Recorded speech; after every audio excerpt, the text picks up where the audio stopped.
Okay, so I have a copy of your medical durable power of attorney. And she was like, so you're saying that no matter what, you will not take any blood, even if you're dying or if your baby is dying. And we both were just like, yes, that's what we're saying. But inside we were screaming. We were like, oh my gosh, no, this feels so wrong. As a Jehovah's Witness, you're told if anybody questions the religion and says those words, I don't believe it's the truth anymore, that means Satan is in them. In my head, I'm like, oh my gosh, Satan is in our house. Satan and his demons have a hold of my husband. I don't know what I'm going to do. The most you can do is become a pioneer, which is like the full-time ministry work. But as a woman, that's kind of like the highest you can get, unless you marry someone who is going to be an elder or something higher up in the organization. And then it kind of reflects on you as the wife. My mom wanted me and my sister both to become pioneers. That was like drilled in our head from a very young age. And she hoped that that would then lead us to a very strong spiritual man. 17 to 19, you're like the cutest and tiniest and the whatever, the most appealing to a man. You're trying to lock someone down in that time because the older you get, they always make comments. She's 25 and not married. Ooh, what's wrong with her? Ew. My sister blocked me on everything within like an hour of me letting them know we were officially disassociating. The conversations with both parents was literally like, well, you realize this means we have to shun you now. You realize this means we'll never talk to you again and we'll never see you again. And we're like, well, that's on you. You could also make a choice on your own. I'm like, I'm not doing anything wrong. I just don't believe your religion anymore.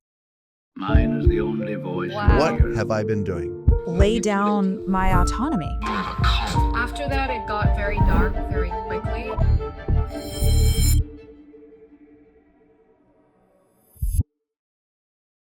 Hey, my name is Shalise Ansola, and this is Cults to Consciousness, where we discuss leaving high-demand religions or organizations and finding that healing and independence through awareness and true individual sovereignty.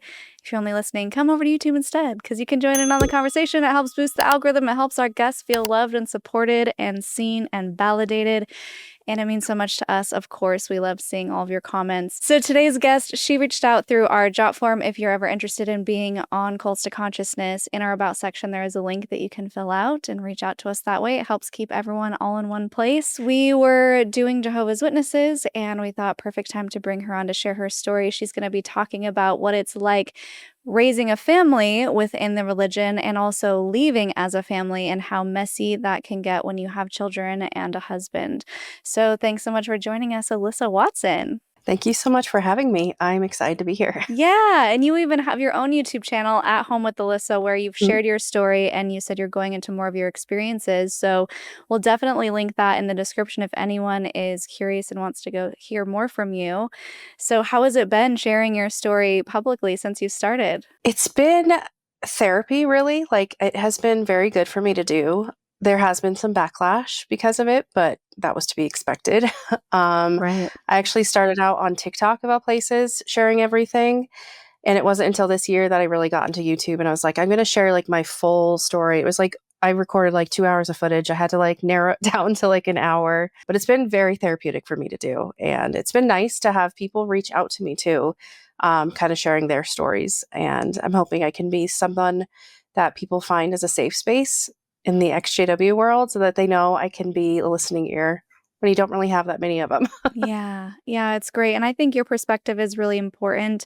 A mother who has left the Jehovah's Witnesses, especially as a woman, I know it tends to be a male-dominated space. YouTube in general usually is. And so it's great to have another female voice out there talking about these things.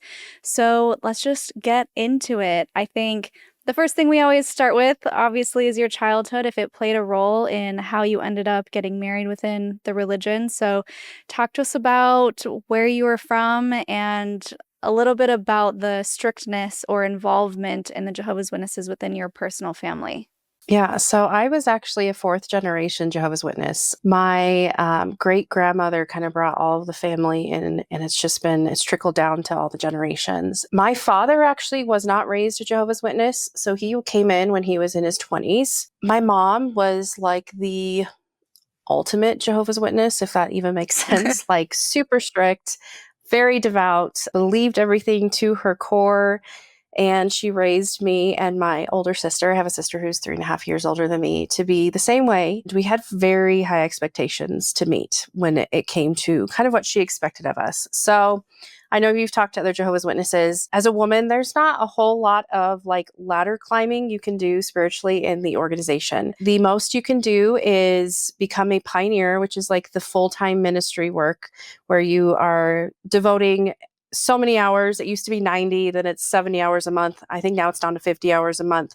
But you're basically signing off that you're going to do this every month for at least a year, and then you can like re-up basically and be like, yes, I'm going to keep doing this. But as a woman, that's kind of like the highest you can get, unless you marry someone who is going to be an elder or something higher up in the organization. And then it kind of reflects on you as the wife and as a woman, and you're doing the right job of being that, devout, humble Christian woman that they want to see in this organization. So my mom wanted me and my sister both to become pioneers. And that was like drilled in our head from a very young age. Like, you're going to get baptized as a teenager. Once you graduate high school, you're going to pioneer. And she hoped that that would then lead us to a very strong spiritual man. And that didn't happen with either of me and my sister, much to her dismay. My sister at 18 eloped with a boy who she was like dating for probably 3 years. I think they started dating when she was 15, like witness dating, which is, not really anything. It's like, I like you, and maybe when you turn 18, we can get married sort of thing, of nothing super intense there. And she actually got disfellowshipped, which, if you are not familiar with Jehovah's Witnesses, that is when you're kind of excommunicated because you've done a sin that they feel is bad enough to be sitting down in front of the judicial committee or like group of 3 men or elders. They don't think you're repentant enough for this sin. So for her, she had premarital sex, which is like, okay, you're a teenager, your hormones are high, it's going to happen.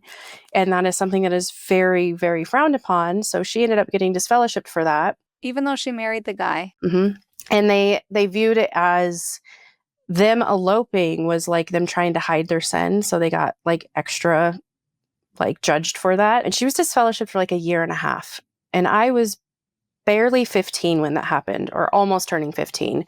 I turned 15 while she was out. So that was like very traumatic as a child. To watch your sibling go through something like that, and then to be told overnight, you can't speak to your sister, you cannot be in contact with her, she has angered Jehovah God, and you cannot have anything to do with her. And that was like my first personal experience of dealing with disfellowshipping and the shunning within the organization. And it was very traumatic to go through as a child and a teenager, especially at that age. It kind of made me realize like how hateful it really was, like that arrangement. Even at that young of an age, being 15, I could see that's not loving in any way, shape, or form. Mm-hmm. And then that started me down a path of kind of rebelling. I think I didn't like seeing that happen to my own sibling. And I never really cut contact with her. I tried to keep in contact with her as much as I could. I didn't have a cell phone yet because it was the early 2000s, and I had MSN Messenger. Yeah, you did. And that was how I kept in contact. I loved MSN That's how Messenger. I would like try to keep in contact. Yeah.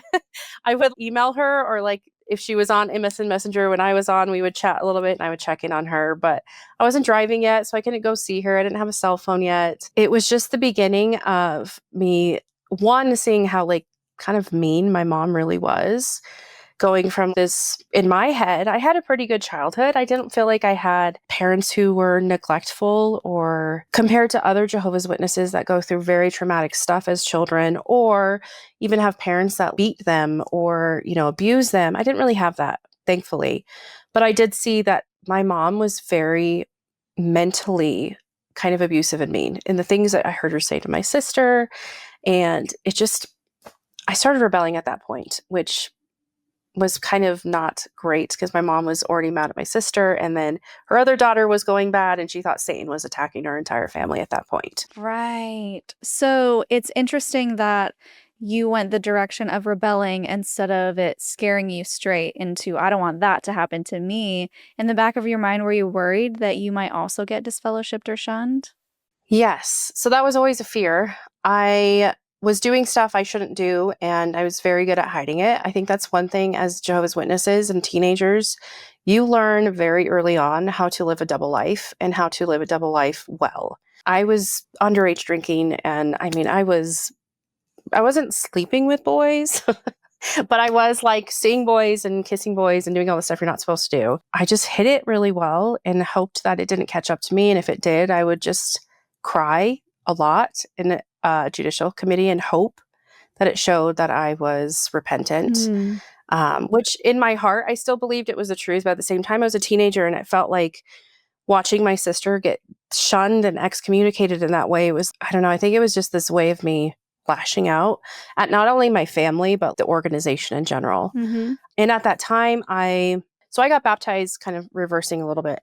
I got baptized when I was 13 years old. So I had literally no idea what to expect as an adult growing up this organization. It was just something you are raised knowing that it needs to happen at some point. And most people, if you get past 15 or 16 and you're not baptized, people start looking at you like, what's wrong with them? Why aren't their parents pushing them more? So for me, getting baptized at 13 just felt normal and the right thing to do because everyone else around my age was baptized or getting baptized. I started homeschooling after that point. So I was in public school, elementary school through 7th grade, and then 8th grade through high school, I homeschooled because I was so terrified of getting in trouble. Mind you, I still found ways to get in trouble as I got older. But at that 13-year-old age, my little brain was like, let's pull ourselves away from any temptation and get away from it. Oh, it was your choice. Yeah, it was my choice. I begged my parents to let me homeschool because I was like, I just don't want to be tempted by anything in high school now that I'm aging. They were supportive of it. They were like, if you are going to commit to doing the work, that's fine. You can do it. And then, like 2 years later, everything happened with my sister. And it was just like, my brain started going, well, I was 15 too. So at 15, I think you start rebelling in general. That's just what teenagers do. So I just started fighting back a little bit in ways while still being fearful that like God was going to punish me and I was doing wrong things. But it was like, I almost couldn't stop myself because I just was so angry about my sister. Yeah. So you never asked to be put back into public school, even when you were rebelling? No, I was even more terrified. I hoped because what I was doing was with other Jehovah's Witness kids that it would like kind of keep me safe in a way. As dumb as that, like thinking back about that now, I'm like, it's so stupid. It's all the same. It's all the same. But I kind of thought and hoped that because it was Jehovah's Witnesses, it would keep me from getting too far of being rebellious. Like I could get away with some stuff, but I wouldn't go farther than that. And it's just so silly to think about now. Yeah, I would have thought the reasoning was you did it with other Jehovah's Witnesses kids because if they told on you, they would also get in trouble, and so they're less likely to tell on you. Well, that was definitely a motivating factor for sure. Yeah. But that always backfires because, I mean, I met my husband when I was 17, so like I was still kind of in that rebellious mindset, and I was boy crazy. I mean, when you are so confined, you wait till marriage and you can't even like kiss or hold hands until you're engaged, all of this stuff, it's bound to happen that you are on such a short leash that you are going to fight back on that. So I met my husband at 17 and I ended up having my best friend who was doing all this stuff with me for like 2 years rat me out to the elders in our congregation. And that was like my first judicial committee I got to go into. Thankfully, I did not get disfellowshipped, but that was the beginning of me realizing like, oh, I need to take this more seriously and I need to get myself back on track. I've been too loosey-goosey with all of my beliefs and I need to focus on God more and study more. And it reset me. And I think it was just more so the fear of losing everyone is what was, okay, let's not do this anymore. Yeah. But it didn't really last long. So at 17, you doubled down. Yes. I tried. Yeah. I really tried. As best a teenager can. Yeah, as best as a 17-year-old can when you think you've met the love of your life. So my husband and I dated for like 2 years, and because I didn't want to get married at 18. I was like, I refuse to be like every other Jehovah's Witness who gets married the second they turn 18. I'm going to be more mature than that. 19. I was so much more mature. So yeah, we dated for like 2 years, which then led to us getting in trouble anyways. But I mean, what's to be expected? I don't know. It's such a hard culture to be in. Let's talk about that practice of dating as a Jehovah's Witness. Hey guys, we're going to get back to our video here in just a second, but first I wanted to take a quick moment to talk about the sponsor for today's video, Incogni. Recently, we realized just how unprotected we are when it comes to online security, especially with putting ourselves out there with this channel. When we signed up for Incogni, we learned about all of the unethical practices going on with data brokers and people search sites who are selling our personal information without our knowledge. Since signing up for Incogni, they have removed my personal data from over 457 companies. It also shows a comprehensive list of requests sent, which is over 500, in progress, and completed. The best part is they continue to monitor all of these things, so I don't have to do anything and my data will continuously be removed. In fact, it actually shows I've saved 342 hours if I were to manually send these requests myself. Information they are removing include emails, phone numbers, addresses, financial information, and so much more. You can cancel anytime, and they offer a 30-day money-back guarantee. And just for watching today's video, they are offering our supporters 60% off their annual plan. So if you're anything like us, you value your online security, you don't want to fall victim to identity theft, you value your privacy, now is the perfect time to try it out. You can go to incogni.com/Shalise, and the code Shalise should auto-populate for you. And just to make things easier, we've put the link in the description so you can check it out. Thanks again for being here and supporting us. We really appreciate you. Now back to our interview.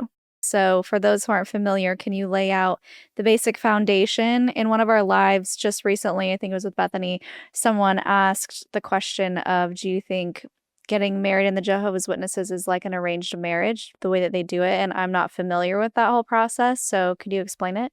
Okay, so I wouldn't necessarily liken it to arranged marriages because it's not like your parents necessarily pick your mate for you. But, I mean, you are not allowed to date casually in any way, shape, or form. They tell you when you start dating, you only date with marriage as an end goal. And people that date and break up, it's kind of very frowned upon. You should know someone well enough before you officially start dating them. I mean, you have your little preteen, oh, I like them, and I'm writing them notes and I'm handing it to them. But like official dating, the only person I ever dated was my husband.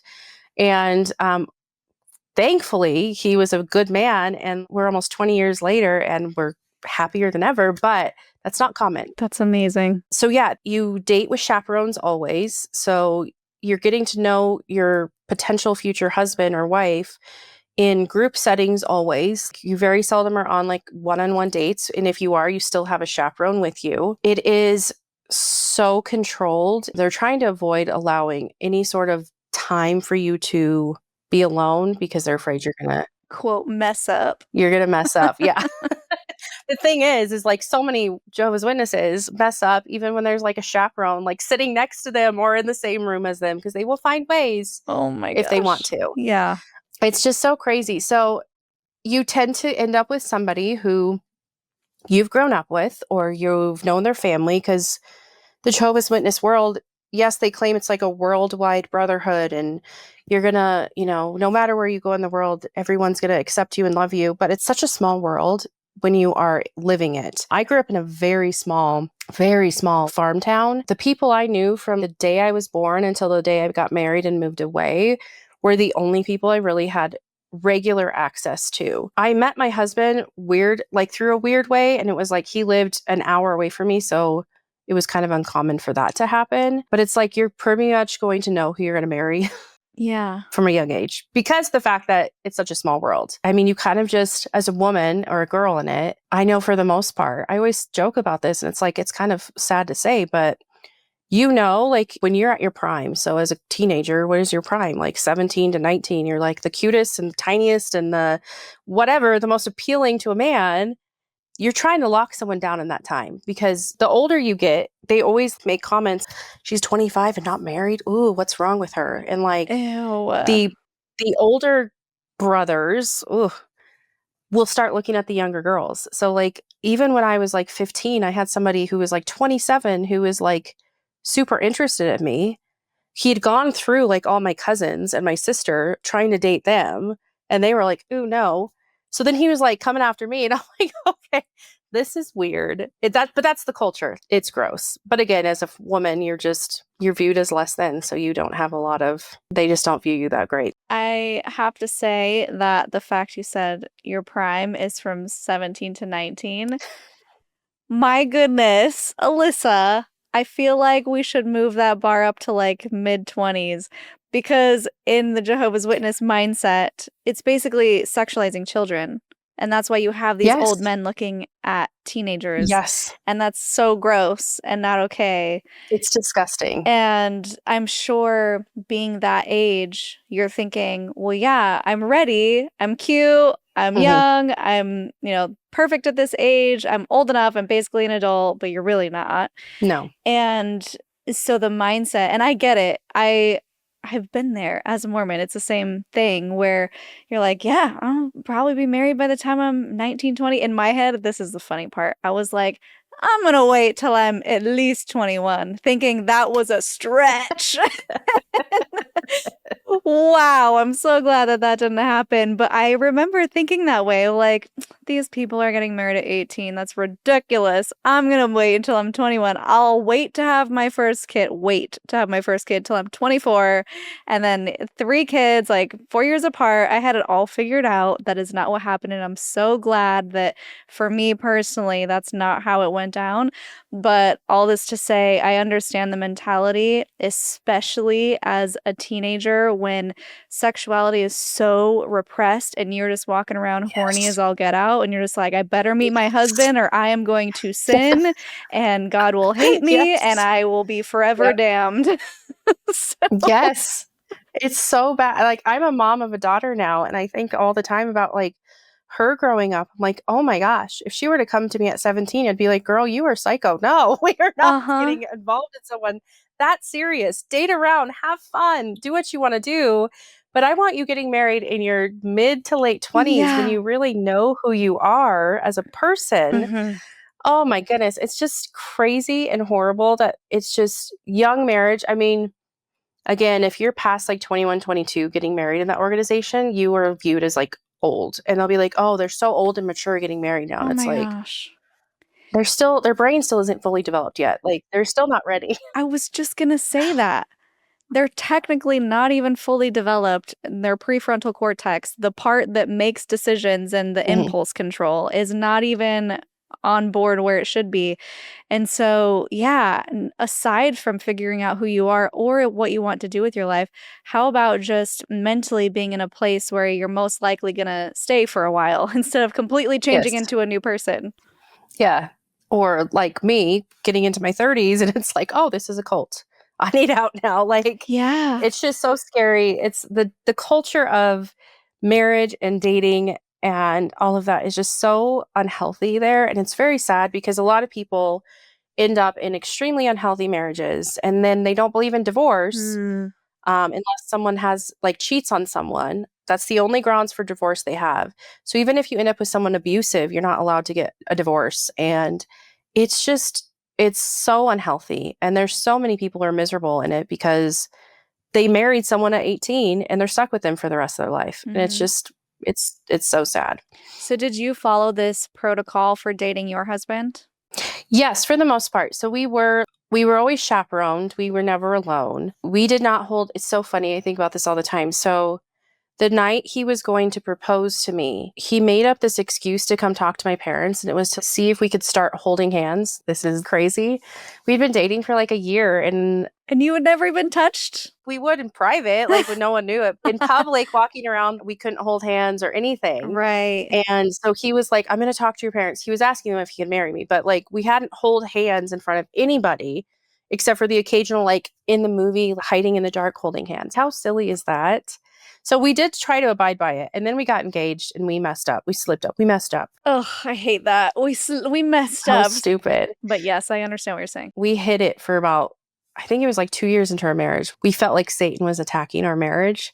And we're like, we need to confess what we did while we were engaged because we think that's why we're going through all these turmoil and hardship when it was really just like us being young kids getting married. Yeah. That was it. It wasn't Satan attacking us and us hiding some sin.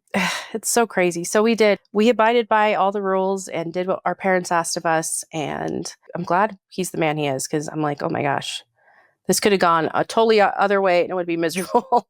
Yeah. He asked your parents for permission and they said yes. And then he proposed when you were 17? 18 when he proposed. Oh, you were 18. You got married at 19. Yes. Okay. I was so mature to my little 19-year-old brain.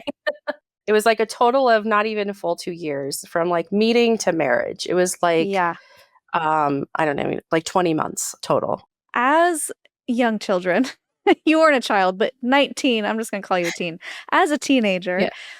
what was the protocol for once you're married, getting a house? Are you able to get a house together or an apartment or? When we were engaged, we actually were able to buy like a little townhome. It was being built. I had to live with his parents in his basement after our wedding for like 6 weeks, I think. And then our townhome was going to be ready, which didn't end up happening. I was a young child. Again, my brain did not comprehend anything. The building got pushed back like most new builds do. Yeah. And it turned into like, oh, it's going to be like 7 months and before your place is ready. And I remember looking at him like, I'm not living in your parents' basement for 7 months being a newlywed. And it's like my first time out of the house because you don't move out. You go from basically your parents' home to your marriage. And so we ended up renting like a little apartment for 6 months and then we moved into our townhome. I felt like I was playing house. Oh, look how mature I am. I have my home. I had to get a full-time job. You have a household now and you have bills and you have to pay for cars and insurance. And I was like, oh, I have to get a job. So I had to have a full-time job. And that was like, that sounds so funny. I had to work. Oh my goodness. That was horrible. So, and if this is too personal, you don't have to answer. I am assuming that Jehovah's Witnesses, and I think we've talked about this with other guests, are like Mormons in the purity culture aspect. Well, obviously you can't even hold hands. I'm assuming there was not a lot of education around sex or how babies are made.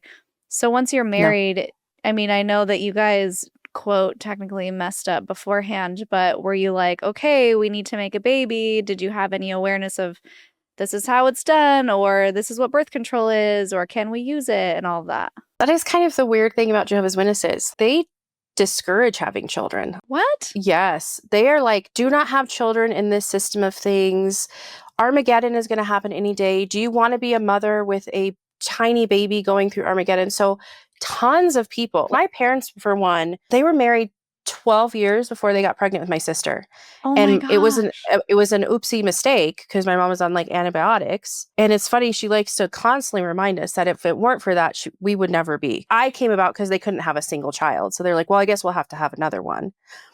So that is something that's kind of different because I feel like Mormons especially, it's like have children and The more the better. yeah. Jehovah's Witnesses are not that way. It's very much like, oh, don't have kids. Why would you have children? Why would you have children now? I was on birth control. My mom took me to get that at least when I got engaged and was like, you need to be on this so you don't have to have children in this system of things. That was about the extent of my education. The night before my wedding, I had an aunt tell me to pee after sex. That was it. Nice. Good advice. I was like, okay, why? Okay, sure, let's do that. But yeah, babies are not it was like, don't have kids, don't have kids. So we were like, we'll never have children. It's fine. Not in this system, because in a new system, we'll be blessed with hundreds of babies if we want that many. When we got to like our late 20s was when I was like, that biological clock in your system is like, I kind of want to be a mom. And I remember us having a conversation and we were like, yeah, why would we wait? That's stupid. They've been saying the end is coming forever. Let's enjoy the life now. And we know we have Jehovah protecting us. It'll be fine. So I'm thankful that we had that because there's a lot who don't have that and never have that switch in their brain. My heart goes out to them because then once you're older, what if you change your mind? Or what if you wake up like we did and you realize it's all a sham? Mm-hmm. And then you lost out on this potential of being a parent if it's something you really wanted to be. So Were people giving you the side eye when you got pregnant? shockingly, no. Like, I think, well, it took me a long time to get pregnant. So we had some infertility problems. It took us like 5 years from when we decided we wanted kids to when it actually happened. We were both very anti-IVF. We didn't want it. We were like, if it's God's will, it'll happen. If it doesn't, we have a new system where we can have all these babies. It'll be fine.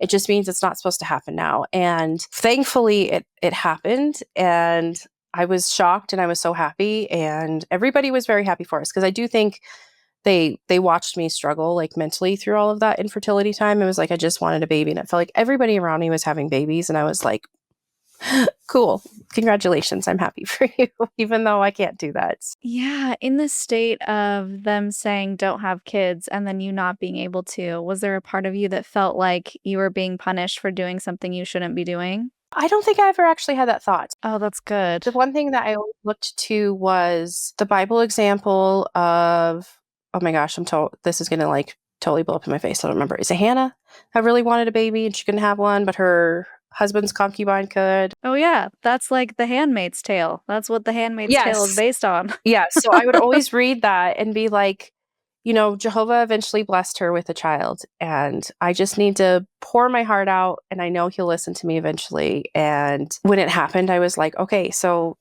obviously we have some blessing of Jehovah on us that we're able to have a baby. Not thinking that, you know, oh, it's just your hormones. I don't know. I got older. My body regulated. So, but thankfully I never had that feeling of, oh, this is a curse for going against what they're telling us. So glad that you didn't go there, because that could be so damaging. And then it gets even harder to have a baby when you're stressed and your cortisol levels are up. Yeah. With this pregnancy, with this birth, were there any restrictions medically around the type of thing that you could accept, the type of help you could accept? The only thing they are fully against when it comes to medical stuff is blood. So you do not take any form of blood transfusions or any form of whole blood components. You can do blood fractions, which is like the mental gymnastics. Oh, this is insane. But we believed in all of that. And it was like, you have this medical durable power of attorney with a giant no blood on one side that you're to carrying you at all times. And I remember when I was like 6 months pregnant, my father-in-law was like, make sure you update your durable power of attorney with your doctor and make sure they have it on file. And it literally just said, no blood whatsoever. Here's what I'm willing to accept. They have you fill in certain things that they tell you are acceptable. And there's like a cell saver machine that you can do, which keeps your blood pumping through your system at all times while it's like adding in fluid to help it regenerate faster. And I remember giving that to my doctor and she was like, oh, okay. Like, I'm sure in her head, she was like, wow, this is crazy. In a medical emergency, this is not going to work for you. But she didn't say anything at the time. In the hospital with my daughter, I got induced because I had really high blood pressure that kicked in at the last second. So they kind of freaked out. And I was like almost 40 weeks. So they're like, we're just going to induce you. Go to the hospital. And I remember checking in, and the doctor I saw that was on call was what I hadn't seen in our practice before. And I want to like hug her to this day because she was what really shook us. She came in and she was going through the stuff and she's like, okay, so I have a copy of your medical durable power of attorney. And she was like, so you're saying that no matter what, you will not take any blood, even if you're dying or if your baby is dying.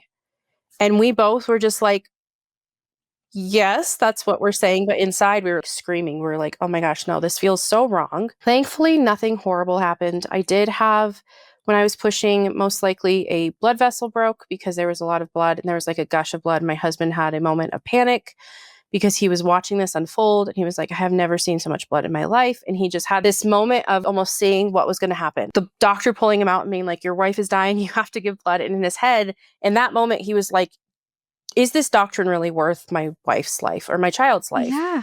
Everything was fine. It wasn't an issue, but that helped him start looking at stuff more objectively. So he started doing research on why Jehovah's Witnesses say no blood. Mm-hmm. Can you tell the viewers why? Okay. Yes, here we go. The scripture they use to justify no blood transfusions is literally about ingesting blood. And it was when they were talking about animal sacrifices and how you would bleed them properly. And then if you were going to eat any of the meat, it has to be bled properly. It was literally kind of just like about ingesting blood. That is it. And they've taken that and twisted it and been like, well, in the Bible times, they wouldn't have known about like medical science. So today that would mean no taking in blood in general, which would mean like no blood transfusions. But on the same side of things, you could also be like, well, but God also said you should respect life so much you wouldn't do anything to be blood guilty. And I think there's the scripture that they use about the person who falls off the roof. I don't even remember. I'm showing how well versed I am in the Bible here, but it was some scripture about having a certain height fence around the top of these homes because if someone were to fall off, you'd be blood guilty. And it showed like how much you should respect life. So respect life so much, but don't take in blood if it's going to save you. Mm-hmm. It's so crazy. That's quite the leap of this to this to this to the end result. If the first thing is about sacrifice, taking blood has nothing to do with sacrifice. It's about saving your own life. I don't know. Do I know? I just did the interview with Owen. I think he said it was the second leader, Rutherford, who made that a rule? Yeah, so I think it was in the 40s when they made that rule. So it wasn't even at the beginning of this organization. Yeah. And then it was originally like, you can't do blood transfusions, you can't have any sort of transplants, like heart, liver, none of that. You can't have any of it. And then it shifted in the 70s, I think, is when they were like, oh, wait, no, you can have organ transplants. That's fine. And then in the 90s or 2000s were when they were like, well, you can also do blood fractions. This ever-evolving thing where you're basically just full of crap. This doesn't make any sense. It shouldn't be a thing. It should never have been a thing. But if they reverse it now, they have blood on their hands for all the people who have died not accepting blood transfusions. Yes. And that's countless of people. So like they will never, I don't think they'll ever fully reverse it. It's so dumb. And I hate that it has cost so many lives, because I know they even have like a hospital liaison committee. So it's elders who, when somebody's having a medical emergency, they go up to the hospital to talk to the doctors about alternatives to giving this person a blood transfusion. And basically also to kind of like make sure the family's like, don't give blood, make sure you're not doing blood, to remind them. It's absolutely insane. Long story short, all of this happening with my first baby, my husband then did his research.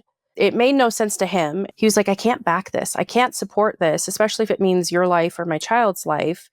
So with my second pregnancy, he pulled me aside. One day I was like packing my hospital bag and he was like, just so you know, if something were to go wrong, I'm going to say you can have blood. And I would really appreciate it if you had your doctor remove your medical durable power of attorney from your portal or from your like file, because I just can't risk your life or one of your child's lives. So I was like, I had no issues with that. I was like, I kind of agree. I don't want to die. I don't want my child to die. If it happens and we have a blood transfusion, what's the likelihood of someone finding out? It's pretty low. The doctor's not going to tell someone because of the HIPAA laws. And if we confess, we can just say we were in a distress and we did it under distress, and hopefully we get forgiven. I mean, and I'm still alive, or my child is still alive. Is that something you could get X'd for? Yeah, you can get disfellowshipped for it. For saving your life. Yes. My husband always viewed it as this was one of the only unforgivable sins. Like, if you do this, you lose God's favor forever. It's no different than if you go smoke pot, or if you go steal something, or if you have premarital sex, you're going to get disfellowshipped for a year or so, and you can come back. So he's like, okay. So yeah, kick me out for a year. My wife is still alive. I'm totally okay with that. Yeah. So that started his deconstruction, was that he was like, if I don't believe this huge doctrine that is center to Jehovah's Witnesses and what they're known for, what else do I not believe? And what else doesn't have true backing? So he started down a path way before I did to deconstruct this religion. He was kind of doing it secretly, getting his ducks in a row before he presented it to you. Yeah. I had no idea. I literally had no idea. I think it was about a full year before he talked to me about it. He's a very analytical person. He has to have everything laid out and spreadsheets and this and that. I'm a very like fly by the seat of my pants. Like, I don't believe this. I don't believe it. Like, I would have told him like months earlier, but he kind of stopped going to meetings while he was deconstructing and stopped going out in the field ministry, or like really, he stopped praying with our family. And I was just like, what is going on? I had no idea. Yeah. How were you feeling? Was that making you anxious? I thought he had a guilty conscience. So I was like, oh no. Have you sinned that you need to tell the elders? That was when I finally approached him. I was like, is there a sin or something you're hiding we need to talk about? And he was like, what? But that was kind of my thought. I also thought he was just mentally struggling, because our second baby, he did not ever sleep. So we were like sleep deprived and just postpartum depression. And I think he was dealing with some of when the father deals with it as well. I just kind of thought it was just a time in our life that he was struggling, and I was there to support him. But I was fielding all of the questions. Where's Lance? And how is he doing? Is he okay? Why haven't we seen him? During that time, he worked for his family's business, a real estate business. And he was stepping away from that and starting his own business. He was just kind of done with his family. And I was like, I don't know what's happening. I'm confused. He used to have like a really strong relationship with them, and then it just started shifting and I wasn't sure what was going on. But it was all stemming from his deconstructing. He was like, I don't believe any of this. I remember his mom constantly just talking to me and like, do you think he just needs to get himself back into the meetings and he'll do better? I'm like, I don't know. You ask him, talk to him. He's your son. Yeah. I'm not here to field everything. But that's just kind of the way Jehovah's Witnesses work. They do better at talking behind someone's back than talking directly to them if they have questions or concerns. So Walk us through the conversation when he was like, okay, this is what I found. yeah. So after COVID, they did a lot of Zoom meetings because it was just, well, during COVID, they did Zoom. And even after they went back to in person, they kept Zoom up for people who were like infirm or like older that couldn't leave the house and stuff. And I was doing it all the time because I had 2 kids under the age of 2.5. And I was just like exhausted 99% of the time. So I was just like, I'm just going to log in and I can be at home and put my kids to sleep at a normal hour. So I wasn't regular in person at meetings. I was regular online and people didn't see that. So they thought we were both like just falling off the face of the earth. But I started going, okay, maybe if I set the example for him and I start going back in person, it'll help him. So I would load up the kids on a Sunday morning and take them with me to the meetings. And I did it like 3 times. And I was like, this is too much. This is crazy. I'm not doing this. I'm not putting myself through this because it's stressful and it's just not fun. And I remember coming home from the 3rd one and I was just like, can we talk? What is going on? Why do you not want to be at meetings? That's when I asked him, do you have a guilty conscience? Do we need to call the elders? What's happening? And he literally just looked at me. He's like, no, I'm fine. He's like, I just don't believe it's the truth anymore. And I was like, it was like a gut punch. Right. I was like, oh my gosh, as a Jehovah's Witness, you're told if anybody questions the religion and says those words, I don't believe it's the truth anymore, that means Satan is in them. In my head, I'm like, oh my gosh, Satan is in our house. Satan and his demons have a hold of my husband. I don't know what I'm going to do. I'm panicking. This is so silly, but he's like a reseller for collectible cards and stuff. And some of those are Magic the Gathering cards. I never heard about them, but I knew that was the name of them. And I thought maybe the cards brought demons into our house. Oh my gosh, no, not the Do cards. these cards need to leave our home? And he was like, oh my goodness. He's like, no, it's nothing like that. He's like, I've done research and I've just seen a lot of stuff that I can never unsee about this religion and this organization. And I calmed myself down in that talk. We talked for like 2 hours and I was like, okay. I said, I don't want to hear anything apostate. Don't tell me any apostate lies you've heard. But I said, please just tell me something that maybe you've seen in the news or something like that you think I need to see. And he was like, yeah, sure. He's like, you should look up the Australian Royal Commission. It's on their government website. It's court transcripts. He's like, I know you love reading court transcripts. I know you're a crime junkie. It's through the courts. So everything was under oath and typed out perfectly. Just look at that if you have a chance. And I was like, well, I don't know. We'll see. It took me only a week. And I was like, I trust my husband. At that point, we'd been married like 14 years. And I'm like, he's not a crazy, unreasonable person. So he has seen something that has shaken him. So I, in the middle of the night while feeding my little baby, was looking at the court transcripts on my phone. And I was just like, I think I was in there for 2 hours. Didn't even have to be in there 2 hours one night at like 2 a.m. I was just scrolling and I was like, oh my gosh, I was reading. And the next day I was cooking dinner and I looked at him. I'm like, I don't think this is the truth. And he was like, the next day, it just hit me. So the governing body is like the men who run this organization and who claim to have been put in that place by God. So they kind of are like his spokespeople. And they're the ones that guide everyone. They're the ones that have interpreted the Bible the way they have. So it's almost like they have more Holy Spirit in them, I guess. I don't know. It's the best way to put it. And one of the governing body members on the stand, when asked, so you feel that you, as in like the men in the governing body, are the one true religion and the ones who are speaking like God's spokespeople on earth? And he goes, well, that'd be presumptuous for me to say. I was like, excuse me, you're saying this on the stand. Like he wasn't lying because he knows he's full of it and they're full of it. But to a Jehovah's Witness, it's like, no, if you were to ask us that in court, we'd be like, yes, absolutely. They are God's spokespeople. The only ones who God is using, his only channel. And he's like, He admits like, yeah, we might have a problem with, a systematic problem with CSA. He was so like, whatever. I watched that as I read it and I was like, maybe I'm reading this wrong. Then I looked up the video of it that they recorded and I was like, oh my goodness, I was like so angry and I was like, I'm done. If this is the leadership, then I don't want anything to do with this. So. And for those who aren't familiar, that whole thing was based on all of the CSA cover-ups that Jehovah's Witnesses knew about, never reported to authorities, and just moved around the perpetrators, right? Yes. And that was just in Australia. So, and it wasn't just the witnesses that they investigated. They had investigations on every religion, every group, or anything that had anything to do with kids, or where there'd be kids in a group setting. It was just Australia's way of making sure that they were holding people accountable and making sure that they were handling things properly. And Jehovah's Witnesses, being a religion, there was one of them that just got investigated. And there was like over 1,000, I want to say there's like 1,006 cases, something like that, from 1950 into recent years. This was in 2015 when this happened, of them investigating. And there was that many cases in just Australia of the elders sat down with people, knew these had happened, and it was never reported to the police. And that's mind-boggling. How did they find that out? Because they keep files on that stuff.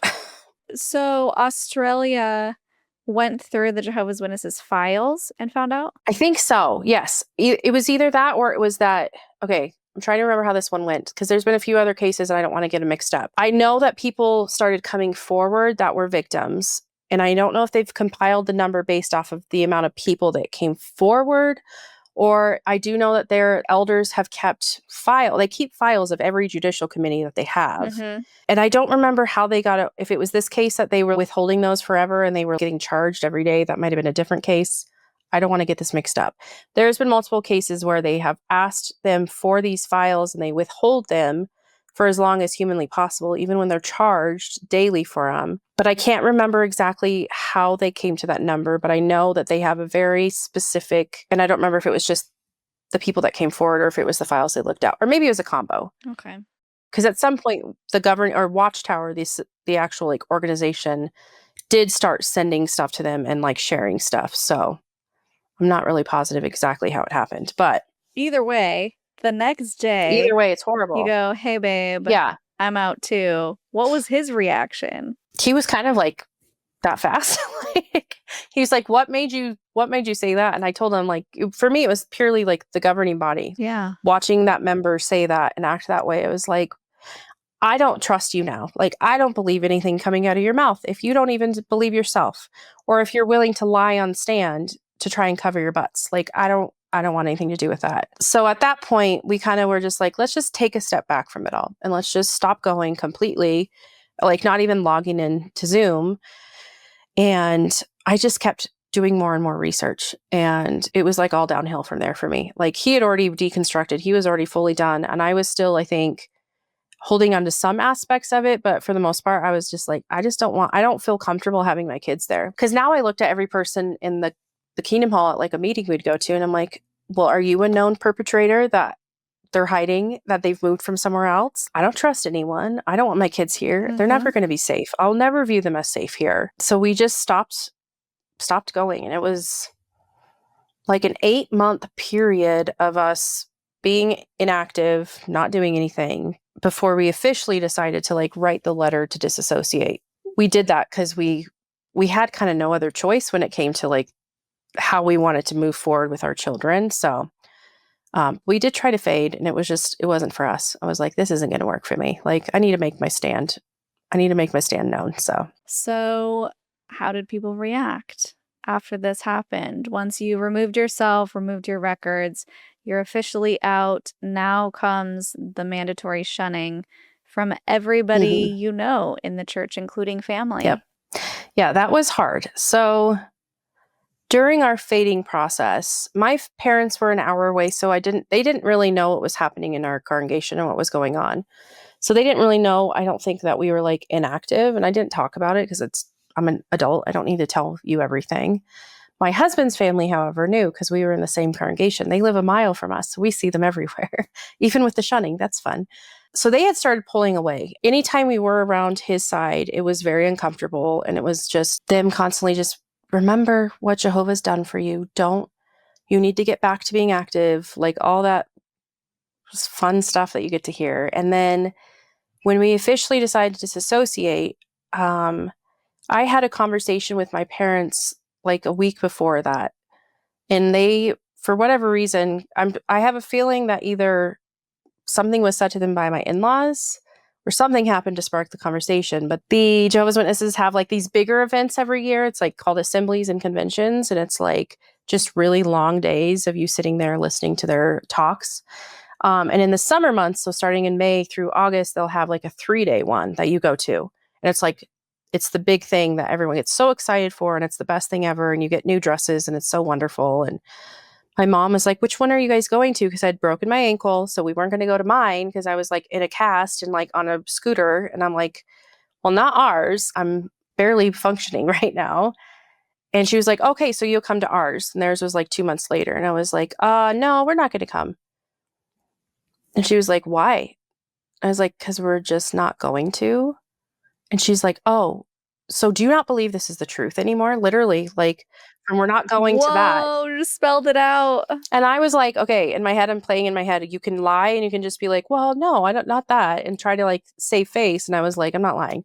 It's like, no, I don't. I don't believe this is the truth. Literally, the look on her face was like pure terror. And she was like, I don't know why you would say that. And she looked at my dad and she's like, we have to leave. We have to leave. They're at my house at that time. She was crying. And my dad was like trying to read me scriptures about when you're spiritually sick, going to the elders and all this stuff. And I'm like, I'm not, I'm totally fine. I'm good. I'm happy. I'm content. I just don't believe this is the truth. And I like had a conversation with him then the next day because we were already planning to disassociate. We just weren't sure about our timeline. We were trying to figure out like, I had my nephew's graduation party to go to and I had all this stuff going on. And I was like, we just got to do it. Like, there's no more dragging our feet. We know this is the route we're going. We know this is our way out. And we wanted to do it because we didn't want our kids living in any sort of double life because that's how we were raised. Yeah. And like I said earlier, I learned to do a really good double life as a teenager. So we didn't want to, have our kids lying to grandparents as they got older and be like, oh yeah, we're still technically witnesses, but we're not doing anything. Yeah. So we were like, we just have to have a clean break so we can start over. And we want nothing to do with this organization. We never want our names anywhere in their books. We want it done. So we wrote our letter, and the conversations with both parents was literally like, well, you realize this means we have to shun you now. You realize this means we'll never talk to you again and we'll never see you again. And we're like, well, that's on you. You could also make a choice on your own. I'm like, I'm not doing anything wrong. I just don't believe your religion anymore. I'm still a very good person. I'm still the same person I've always been.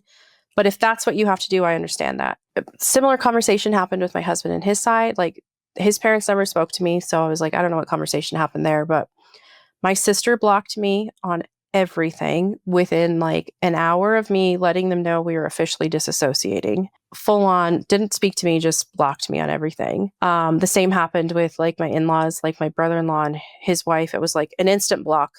Like, every social media platform we were on, I'm blocked on it. He was blocked on it. And they were just like, okay, well, pretty much like, well, we wish you the best, but we're never to speak to you again, sort of a thing.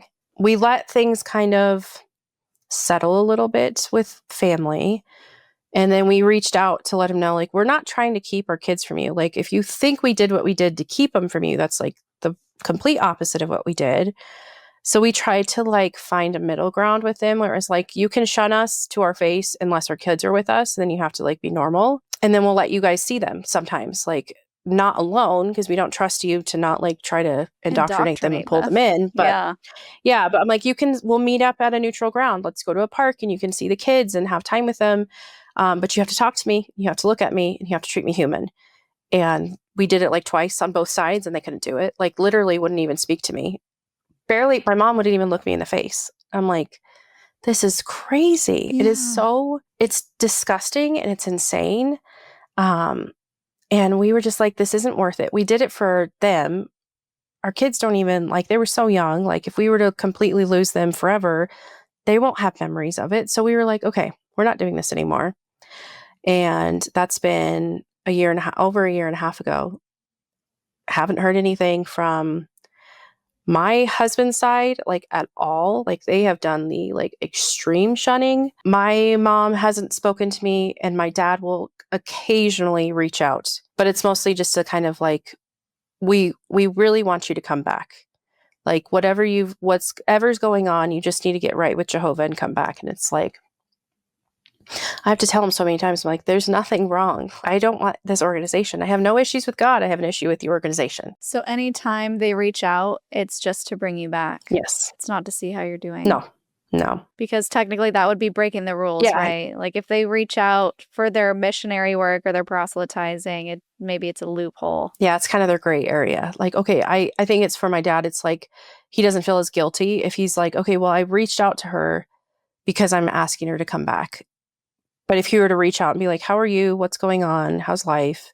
That would be a step too far, and that would be wrong. So I've had to get to the point, because every time I have these reach outs, it seems to be every like 4 or 5 months, it sets me back like emotionally in my healing.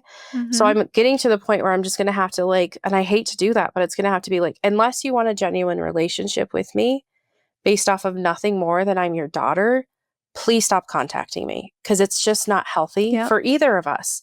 Because I feel like he's still holding out hope, and I'm trying to remind him, like, I'm your daughter. I'll always be your daughter. I'm just not going to be your daughter in that religion. So it's just crazy. The shunning it's mind-boggling. And the friends that we had, we see them everywhere, because again, we still live in the area we've been in for pretty much our whole marriage. Every time I see someone, they look right through you, or they turn the other way and like run from you, like they're terrified of you. It's like, I'm not going to do it. I'm not because you're filled with Satan, Alissa. I'm Satan on earth right now.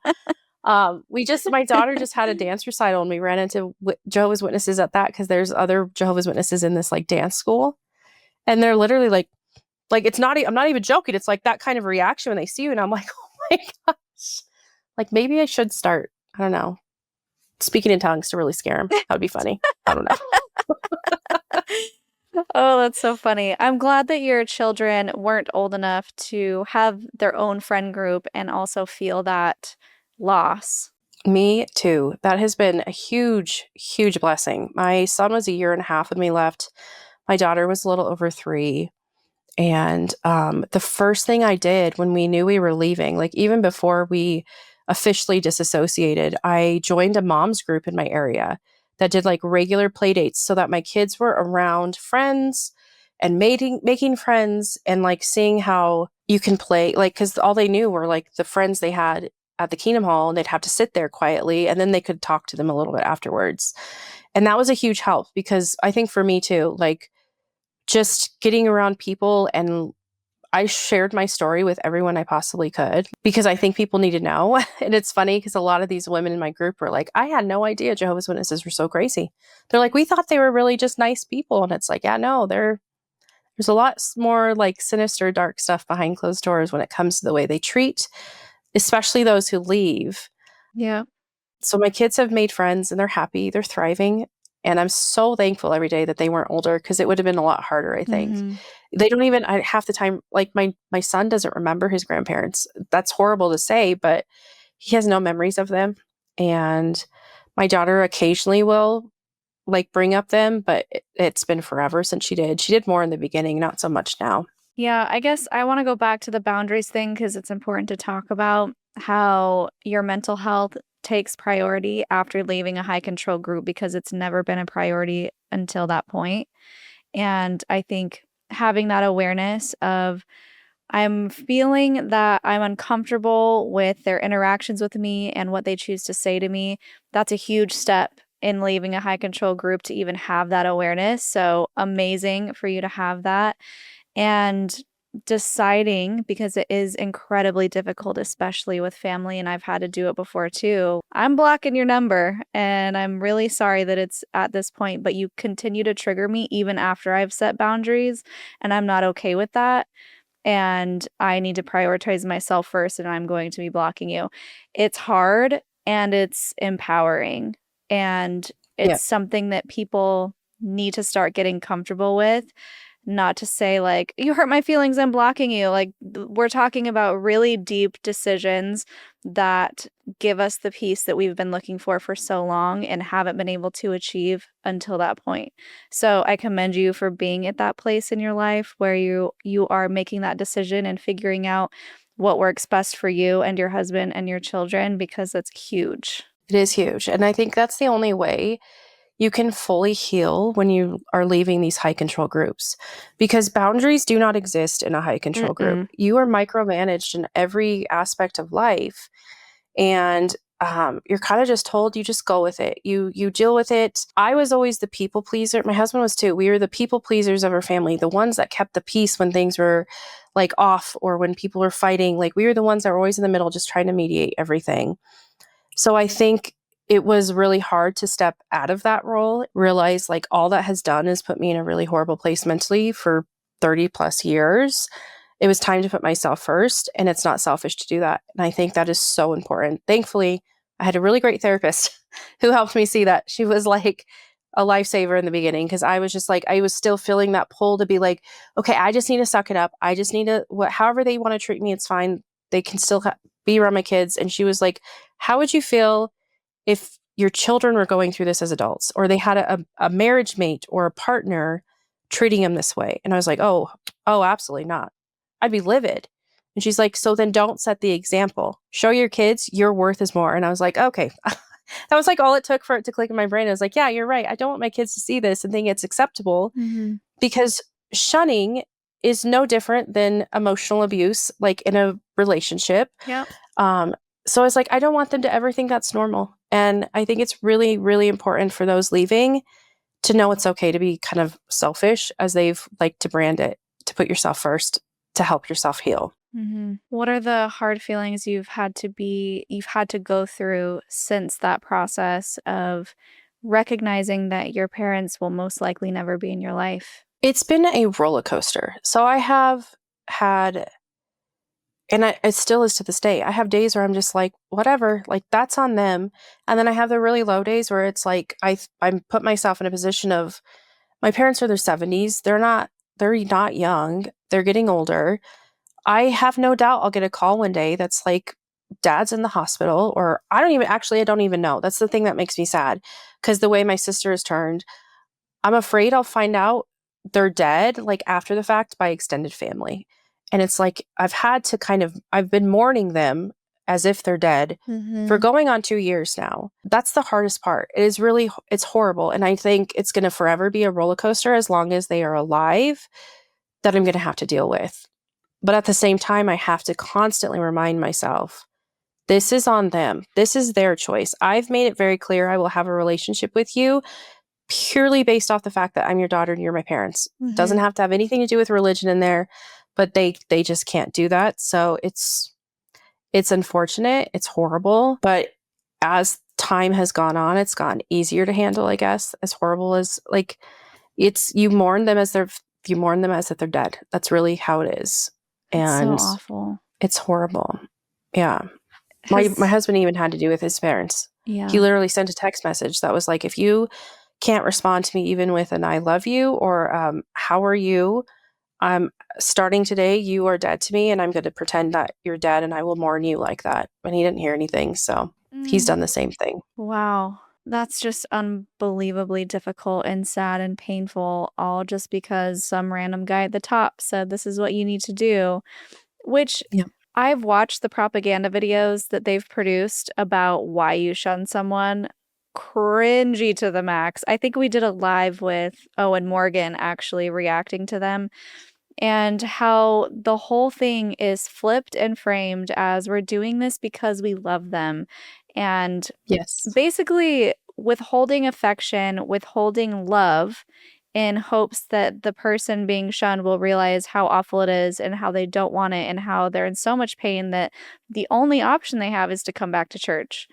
And that's such a toxic, horrible way to treat anybody.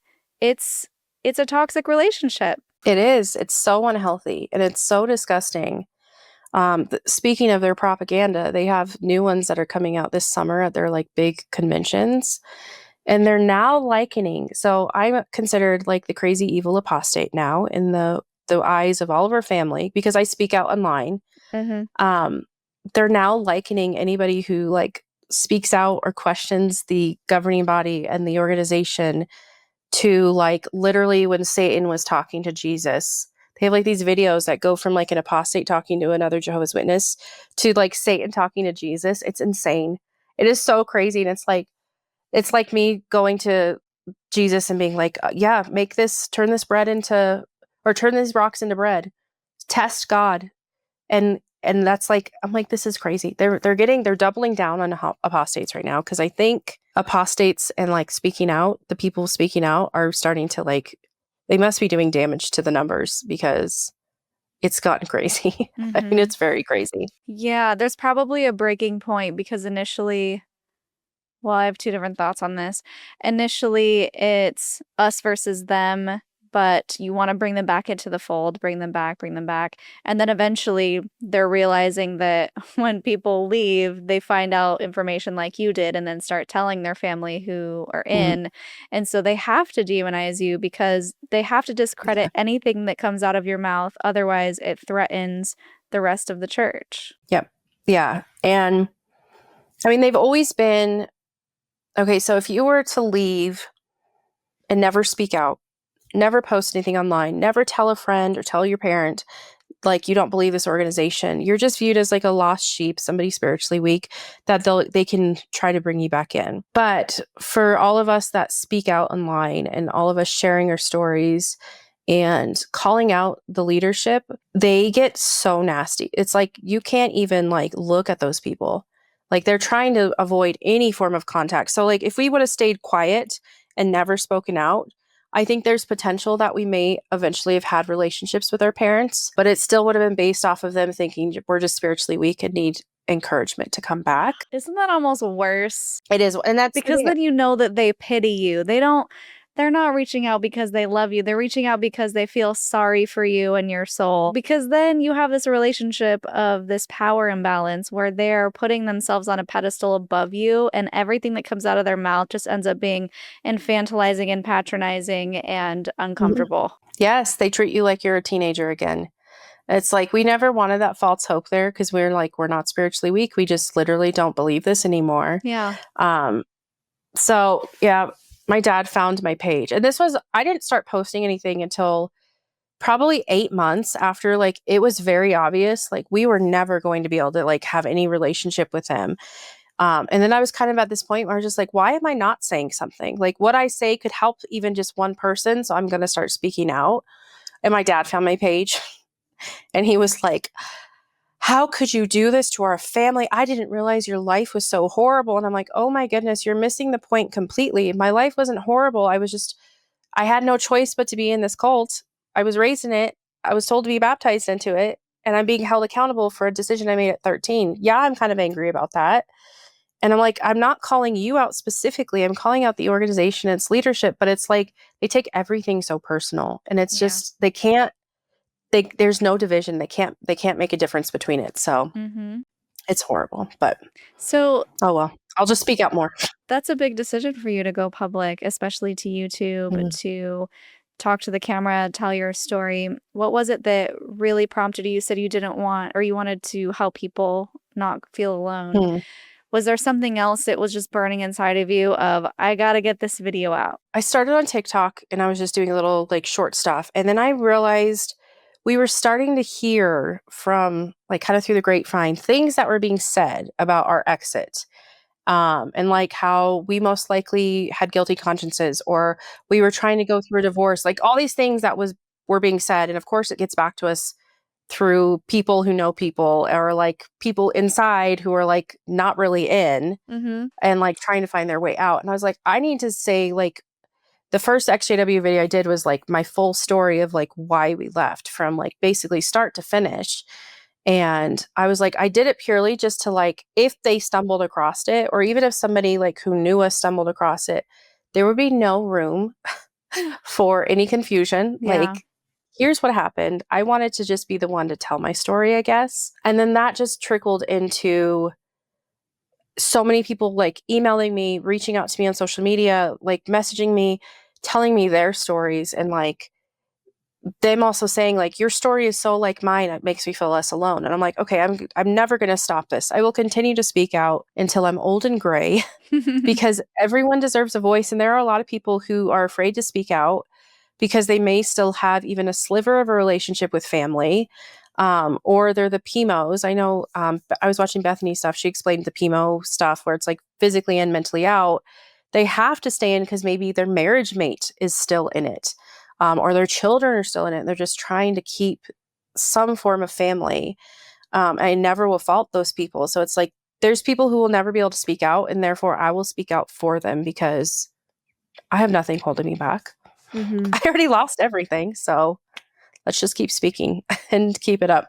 Isn't it frustrating that people will come up with all sorts of reasons why you left instead of just asking you. Yes. I find it so common in so many different religions where people just come up with their own stories. Well, they wanted to sin. Yes. Or, well, they just lost their way. Well, they were offended by someone in leadership. Well, they this, they that. Yeah. It's like, how about you just ask them Yeah. directly? Yeah. I know it's because you don't want to be tempted to leave when you find out the real reason because you're too afraid to hear the real truth Mhm. about some of the things they found out.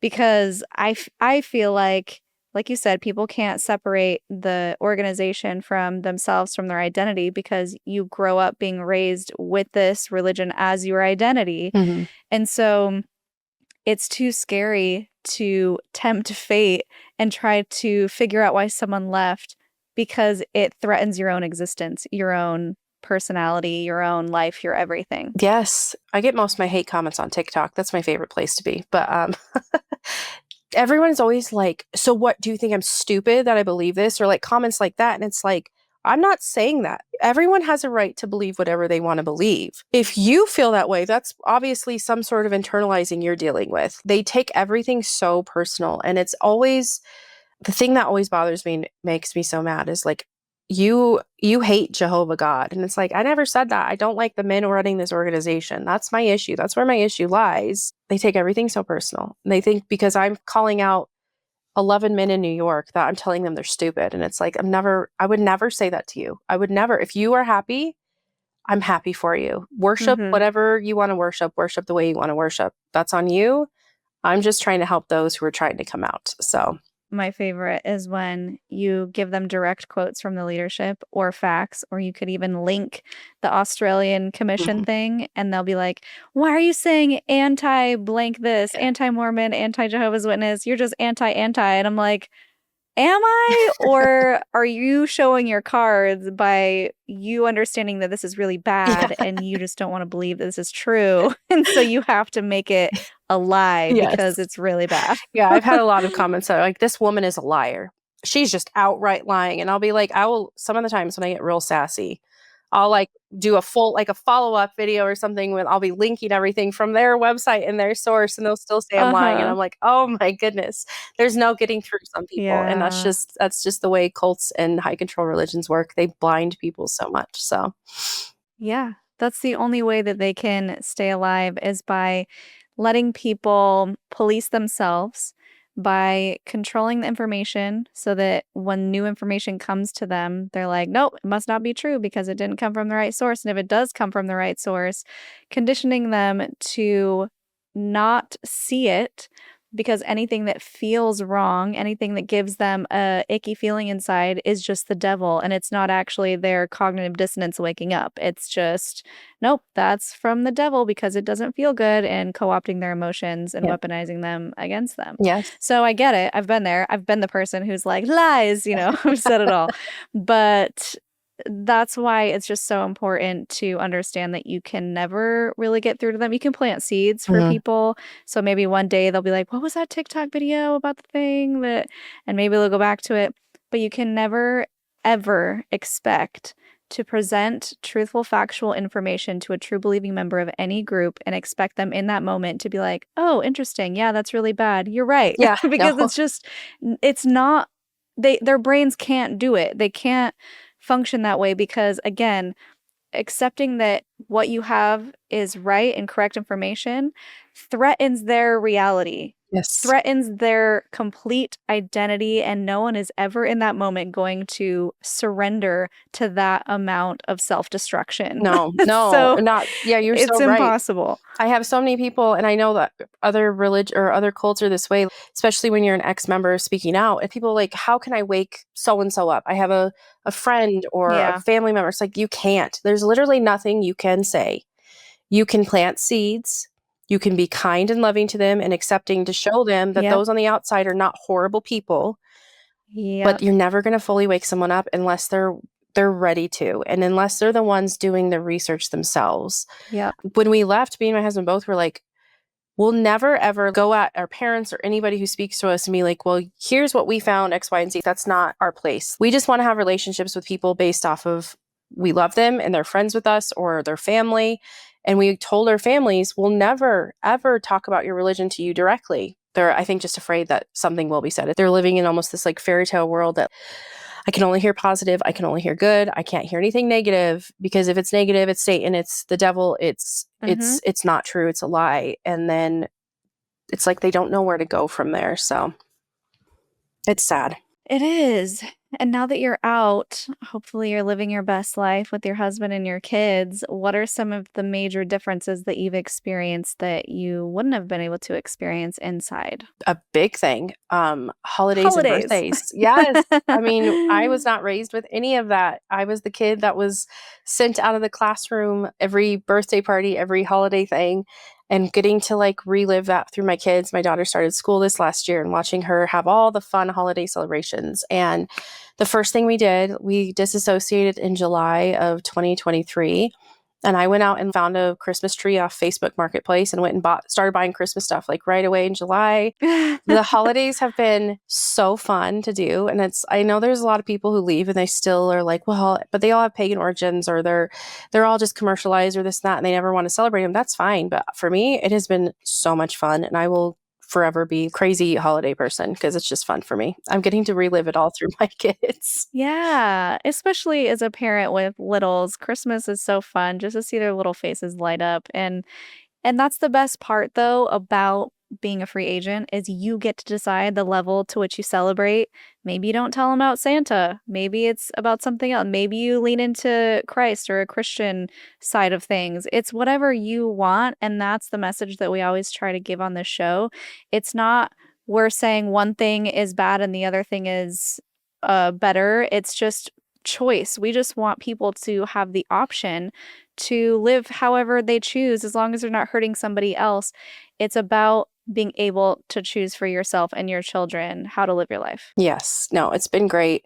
I do think it's just everyone that leaves, you have to decide exactly how to live your life outside of it. We were raised with so many rules and so many regulations, and you can't do this, you can't do that. This is your chance to finally do whatever you want and to live however you want. Mm-hmm.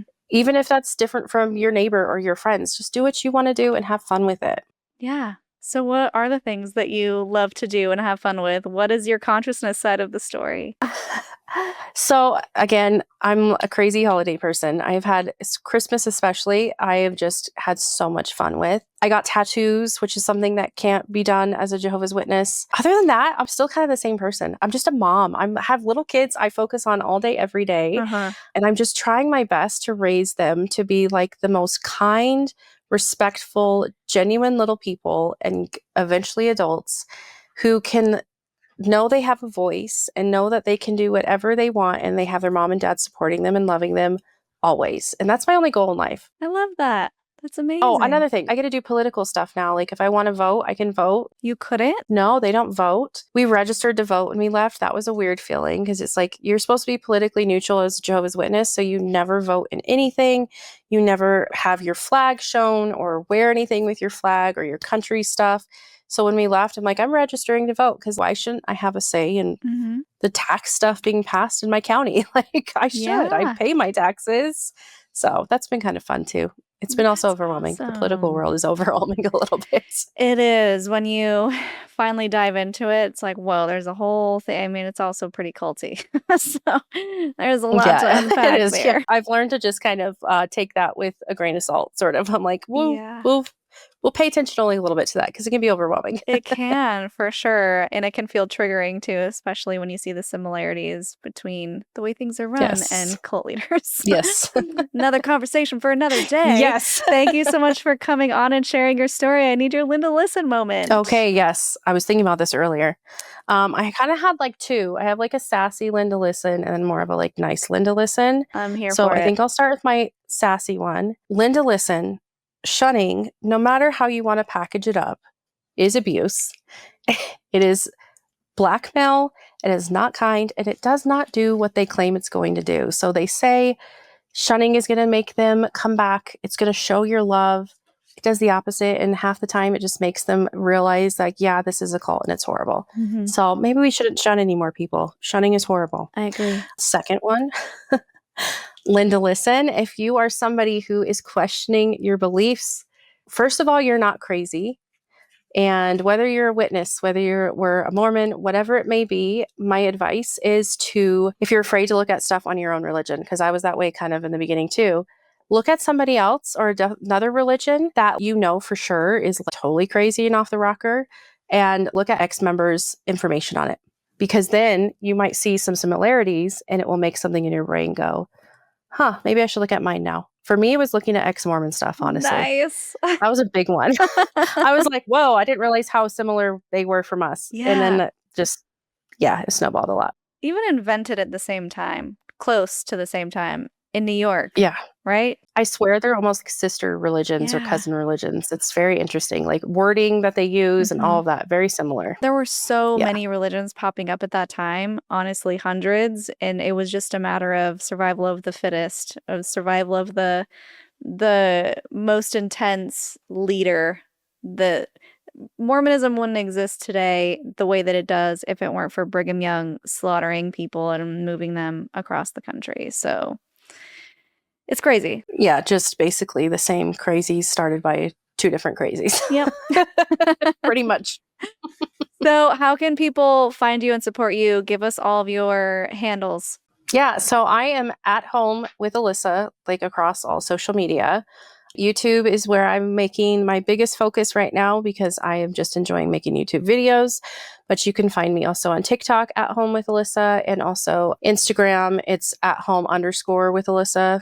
Unfortunately, I didn't get the handle for that one, but it is all the same. And I'm everywhere you can find me. I post anything from XJW content to just my normal mom life. I'm kind of a jack of all trades when it comes to social media right now. So That's what I do. Yeah. Well, awesome. It was so great speaking with you, Alissa. Do you have any other final thoughts before we wrap up? I don't. My heart goes out to anybody who's experienced shunning. And I hope if you're watching this and you are going through even like the beginning stages of it, just know you're not alone. Mm-hmm. All of us have been there. Some are in it at the beginning. Some have been in it for 20 plus years. It doesn't necessarily get easier, but it does. And I'm sorry. I hate that so many religions make shunning normal. Stop the shunning. Stop the shunning. Per Bethany's channel. Yeah, I know. So thank you so much for joining us, guys. Leave those words of encouragement for Alissa down below. Check out her social media platforms, her YouTube, TikTok, all the things. The links are in the description. And the best way to support our channel is just interacting with this post in any way because it boosts the algorithm. Leave an emoji, hit the like button, subscribe, hit the bell so you don't miss our episodes when they come out. If you want to support the channel even further, we have a Patreon at patreon.com/cults2consciousness. We have some merch at cults2consciousness.com. We're going to Mexico at the end of October if anyone wants to join us. And if you like this video, I'll link 2 more down here below. And until next time, follow your highest excitement, be conscious, and be well.